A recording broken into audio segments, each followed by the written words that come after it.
पण बेडकाचं पिलू हा हे जेवढं सत्य आहे तेवढंच प्रयत्नावधी मुंगी होता आलं पाहिजे. त्या जंगलामध्ये एक मोठा खडक होता. त्या खडकावरती एक मुंगी होती बसलेली.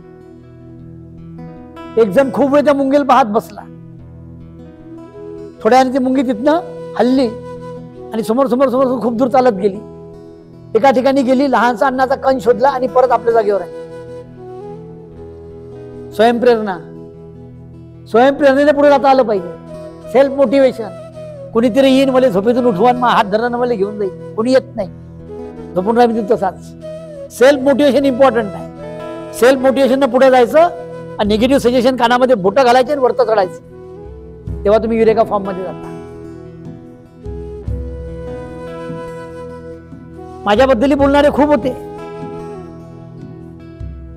आमच्याबद्दल बोलणारे खूप होते. माझ्याबद्दल म्हणणारे पाहिजे यायला तेच धंदे आहे, रिकाम चोट आहे, याला काही कामं नाही, याला देव्यास पकडते, याला बाबाच पकडते, नाटकच करते.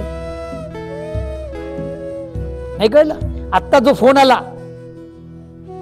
नाही, आपली अवकात नाही तेवढी, पण नाटकातच घे. ही व्यक्ती एकेकाळी म्हणणारी होती की हरीश जास्तच हुशार आहे, अतिशहाणा आहे. आता तिचाच फोन आला की मला घे. पण मी कधीच तिचा डिसरिस्पेक्ट नाही केला. कदाचित तिला मी तसा वाटत असेल त्यावेळेस. माझी जबाबदारी की मी तसा वाटू नये. तिला मी कशाला दोष देणार? जेव्हा जेव्हा लोक तुमच्या फोटो उचलतात तेव्हा तेव्हा स्वतःची परीक्षा घ्यायची, त्याच्याकडे लक्ष घालण्यापेक्षा. तर उसको मैं क्यों ऐसा लग रहा है? म्हणजे तुम्ही जास्ती शार्प होत जाता. तुम्ही जेव्हा इतरांमध्ये लक्ष घालता तुमची एनर्जी दुसऱ्यासाठी वाया चालली आहे, ती स्वतःच्या उपयोगी पडत नाही. हा फरक लक्षात घ्या. या पद्धतीने तुम्ही डिझाईन केलं ना तर माणसं बदलतात. 100% माणसं बदलतात. यावरती विश्वास कायम ठेवा. हा विश्वास घरामध्ये वापरा, आई वडिलांसोबत वापरा, परिवारामध्ये वापरा. परिवारामध्ये डायलॉग करा, नाही माय वडील ऐकतच नाही सर, तुम्हाला नाही माहित, अंगावरच येते. हे सांगणाऱ्या मुली आहेत. ठीक आहे, चिडू दे, ओढू दे, स्वतःचं स्किल वापरा. जसं मग मी आलू वांग्याचं सांगितलं. स्वतःचे कौशल्य विकसित करा. आणि हे सगळं करत असताना अत्यंत महत्वाचा फॅक्टर आहे जो मग आम्ही बोलताना सोडला. हे सगळं करताना कुठेही आपल्या आतमध्ये इगो ठेवू नका. माझा नेहमीचा टास्क आहे, मी तो आज घेतला नाही. वन डे वर्कशॉप असल्यामुळे मी माझ्या वर्कशॉपमध्ये कोणाचंही वर्कशॉप असो, माणसांचं असो, बायकांचं असो, मॉडेलवाल्यांचं असो, टेक्निकल असो, कोणाचं असो, मी सगळ्यात पहिले सगळ्यांना एक एक फुगा देतो आणि तो फुगा कमरेला बांधायला लावतो. आणि तो फुगा बांधून मी फिरायला लावतो हॉलमध्ये. चक्रा मारा, seat move, jump, seat move. आणि मग या विशिष्ट वेळी मी एक डब्बा घेऊन फिरतो. प्रत्येकाला एक एक टाचणी घ्या. आणि फिरता फिरता मग मी त्यांना म्हणतो की फ्रीज, शांत राहा, आता शांत फिरा आणि स्वतःबद्दल विचार करा की माझ्यामध्ये कुठे कुठे अहंकार आहे. सगळे अहंकार काउंट झाले, सगळे इगो काउंट झाले की आपल्या टाचणीने आपला फुगा फोडून टाकला. आयुष्यात माणसाला आपल्या इगोचा फुगा फोडता आला. सगळ्यात मोठा प्रॉब्लेम जर काही असेल तर तो इगोचा प्रॉब्लेम. मग मी आलो, आपलीच खुर्ची आपल्या हातात घेतली बसासाठी. झिजलो का मी? मला बोलवलं, मला खुर्ची नाही दिली, मला तर आल्यावर चहाही नाही विचारला, माझं स्वागतही नाही केलं. इगो आडवे येते. सगळ्यात पहिले इगोचा फुगा फोडून टाकायचा. हे इगोमुळे नवरा बायकोंचे अनेक कुटुंब उद्ध्वस्त होतात, डिवोर्स होतात आहे. काही काही ठिकाणी डिवोर्स होते पण नवरा बायको सोबत राहते एकाच घरात, पण ढंगाने एकमेकाशी बोलत नाही. सांगितलं ना बघा, दोघं जण दोन बायको, लेकरं होऊन राहिले. लेकरामध्ये इगो नाही अडवा. त्या जगामध्ये लेकरं होण्यामध्ये इगो अडवा येत नाही. बाकी सगळ्या ठिकाणी इगो अडवाय, त्याच कामात इगो नाही अडवाय.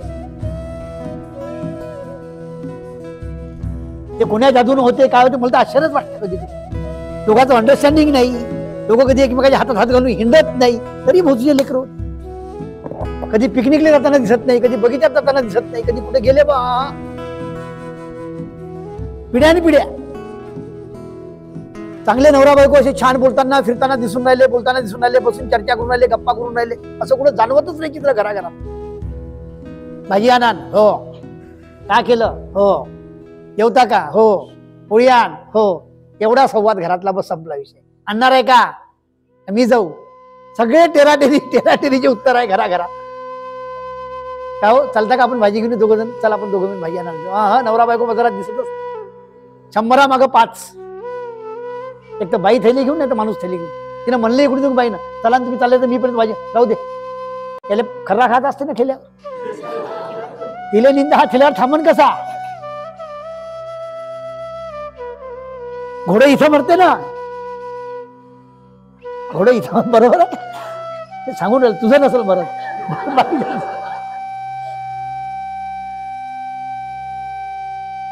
लेकरं मात्र होते, आणि हे सगळे पिक्चर लेकरं पाहतात, या पोरी पाहतात. यांना वाटतं की हेच लाईफ, हेच मॅरेज लाईफ. त्यामुळे त्या पण त्याला कॅरी करतात. बाप पिऊन आला, बापानं मायले मारलं, पोरगी पाहून राहिली, तिचा नवरा तिले मारते, आणि तिनं पाहिलं असते की आईनी मार खाल्ला, आईनी विरोध नाही केला. विरोध करायचा नसतो. म्हणून मी आता जे वाक्य वापरलं ना, महानवरा तू झोडप, तो नवरा मी झोडप, हे चित्रपटातला सीन टाकलाय. तुम्ही आपल्या नवऱ्याला देव समजता ना, त्याला मारता येत नाही. मग असं करू ना आपण, महानवरा तू झोडप, तो नवरा मी झोडप. नवीन स्लोगन काढला आपण, ते हिट होणार.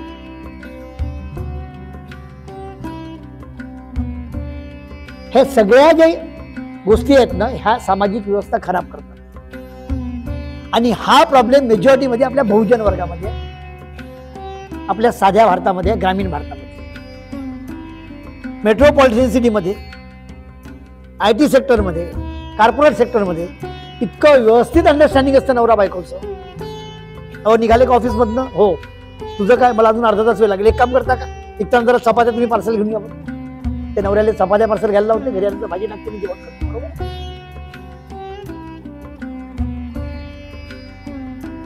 आपल्या इथला घरचा नवरा समजा इकडून तिकडून अंगणवाडीमध्ये बाई मिटिंग लागली, सात्री दीड तास उशीर झाला, त्याची चिडचिड होते, तेव्हा पोचते, स्वयंपाक आहे का आज घरी, मरा लागेल उपाची.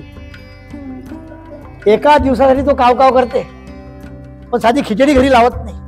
लावला कुकर तर काही झिजणार आहे. विचारलं की वेळ आहे का, हो मला दीड तास वेळ, ठीक आहे काही हरकत नाही, गडबडीत करून सावकाशी मी कुकर लावून टाकतो. किती पाणी टाकायचं भले विचार नाही, 1 बोट का 2 बोट. नाही करणार, इगो, मी कोण करू, खिचडी लावू, माणूस होय मी, नवरा होय. हे इगो पहिले मारता आले पाहिजे. हे इगो तुम्ही तुमच्या घरातले पण मारले पाहिजे, बापाचाही मारला पाहिजे, मायचाही मारला पाहिजे, स्वतःचाही मारला पाहिजे. इगोमुळं सामाजिक व्यवस्था खराब होते.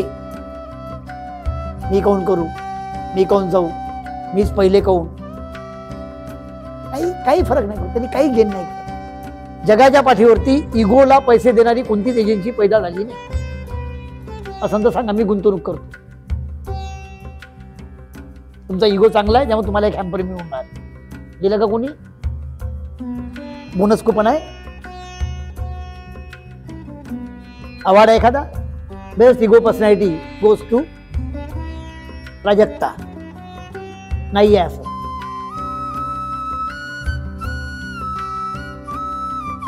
तुम्हाला नितळ, स्वच्छ, सुंदर आणि सहज आयुष्य जगायचं असेल तर 1 रुपयाचा फुगा घ्या, त्याला फुगवा, त्याला धागा बांधा, कमरेले बांधा, मुल्ल्यात हिंडा, लोकांना तमाशा पाहू द्या. कोण रे कमरेले फुगा म्हणून, तुम्हाला नाही समजणार. मल्टीनॅशनल कंपनीचा निरोप, म्हणजे मोदीकडून निरोप आला म्हणा, तसा निरोप आहे म्हणा. तुला बातमी नाही वाटली का रात्री म्हणा, मोदीने सांगितलं कमरेले फुगा बांधून फिरा. फिरा फिरा फिरा फिरा फिरा, विचार करा, रपकन टाचणी मारा, हलके व्हा, हलके व्हा, खूप फ्रेश वाटेल. इगो खतम करा. इगोमुळे जगात कोणाचं चांगलं झालं नाही. इगोमुळं हिटलरनं अनेक लोकांचे बळी घेऊन टाकले. इगोमुळे जर्मनी अख्खी उद्ध्वस्त करून टाकली. तो इगो कोणताही असू शकतो. तो इगो पैशाचा असू शकतो, तो इगो धार्मिकतेचा असू शकतो, तो इगो सत्तेच्या माजातून आलेला असू शकतो, तो इगो कोणाला तरी संपवून टाकण्याचा असू शकतो, तो इगो कोणतं तरी अस्तित्वच खतम करण्याचा असू शकतो. ते तुम्ही कुठेही कनेक्ट करा, मी सांगत नाही. तुम्ही समजदार ना, हुशार आहे, समुद्रपूर गिरटचे लोक, मला माहिती आहे. इगोनी देशाचं वाटोळ होतं, इगोनी माणसाचं वाटोळ होतं, कुटुंबाचं वाटोळ होतं.